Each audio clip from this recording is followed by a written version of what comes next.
शुरू अल्लाह का नाम लेकर जो बड़ा मेहरबान निहायत रहम वाला है।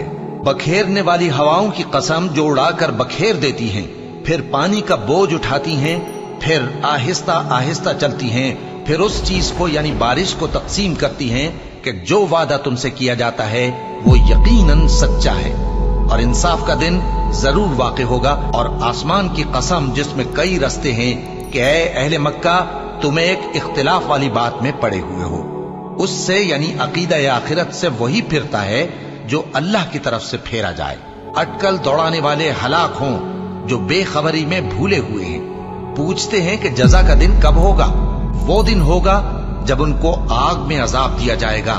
अब अपनी शरारत का मजा चखो, ये वही है जिसके लिए तुम जल्दी मचाया करते थे।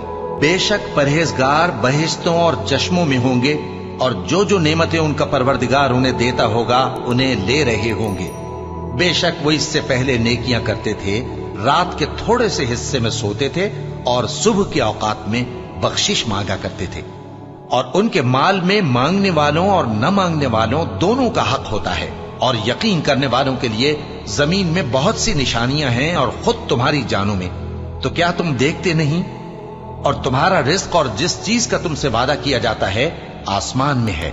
तो आसमान और जमीन के मालिक की कसम, ये उसी तरह काबिल यकीन है जिस तरह तुम बात करते हो।